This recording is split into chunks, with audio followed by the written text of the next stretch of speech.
যাই বলেন বিয়ান সাহেব, আরো বলি কিন্তু একটা ব্রিলিয়েন্ট। বিয়াই, আপনি তার ফাঁকা আওয়াজের ধোকায় পা দিয়েন না। সে কিন্তু মুখে বলে এক, কিন্তু কাজ করে আরেক। হ্যাঁ, এটা অবশ্য আমি একটু একটু বুঝতেছি। সে অলরেডি আপনারে ব্যবহার করা শুরু করে দিছে। আপনার নাম নিয়ে সেই বাড়িতে মাস্তানি শুরু করছে। বলেন, আমি তো আরো বলি যে ভাবছিলাম ট্যালেন্ট লোক, কিন্তু এখন তো দেখতেছি সে আমি যতটুকু ভাবছি তার চেয়েও বেশি ট্যালেন্ট।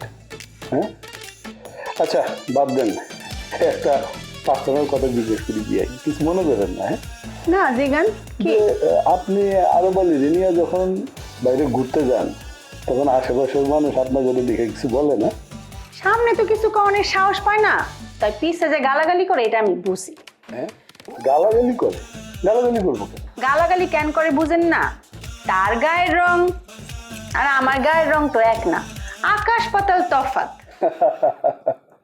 বিয়াই, আপনার আসলে উচিত ছিল কি জানেন, আমার মতো একটা স্মার্ট পোলা দেখে বিয়ে করা। কপাল বিয়াই, কপাল। হায় হায়, ঘরে বইয়ে কপাল থামড়াইলে কপাল খুলবে না, মাঠে নামিয়ে পড়ো। মাঠে নামিয়ে খোঁজ করলে বিয়ার মতো এরকম স্মার্ট সুদর্শন পাইলেও পাইতে পারো। আর আমি মনে করি তালাশ করলে আর চাইতে বড় স্মার্টও পাইতে আরো। দেখছেন বিয়াই, সে কেমন ইয়ার কি মারতেছে। হায়, আমি তো তোমার লাগে ইয়ের কি করি, তুমি যে ওস্তাদের লাগে বইয়ে বইয়ে লেস্কার মারো, ওদিকে রান্না বান্নার কোথায় কি খাওয়ানোর কি বন্দোবস্ত করছো, যাও ইয়ের দিক খবর নাও। বিয়ার জন্য আমি নিজের হাতে মাংস রান্না করছি, তোমার এইসব নিয়ে চিন্তা করতে হইব না। তোমার যদি ক্ষুধা লাগে যাও খায়া নাও। কথা তো ভালোই কইছো, আমার যে পাগলা কুত্তে কামড়াইছে, আমি ওস্তাদের তুই কাম, যাও ওস্তাদের লাগে আর আমার লাগে খাবার তৈরি করো না।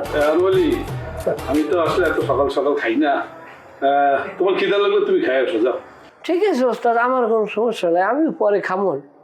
পিঙ্কি যাও, যাই যাও দি আমায় তোমার ডাক শেখা। আম্মায় মানে ডাকলে আমি শুনতাম না, আজাইরা কথা কনের জায়গা পাও না না। আরো বলি, মনে হইতেছে তোমার খুব হিংসা হইতেছে তোমার বউর সাথে গল্প করতেছি বলে। হ্যাঁ, না ওস্তাদ কি করেন, হিংসা হইবে কা, বেআই বেআই আলোচনা করেন, হিংসা আর কি আছে।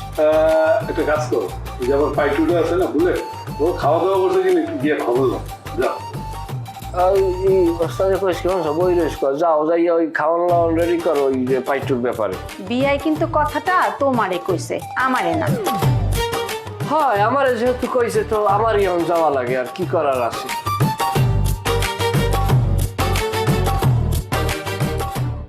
বিয়াই, আরো বলি মুখে না কইলেও তোর অন্তর কিন্তু ফাইটা দিতেছে, আমি এইখান থেকে টের পাইতেছি। আর ফাটবই না কখন, এত সুন্দর বউরে কি কেউ অন্য লোকের লোক কথা কইতে দেয়? হ্যাঁ, বিয়াই, আপনি কিন্তু বারবার সুন্দর করে আমার লজ্জা দিতেছেন। আরে যা সত্যি তাই বলতেছি। তাই শুনেন বিয়াই, আপনার আমি একটা গল্প শোনাই, ঠিক আছে?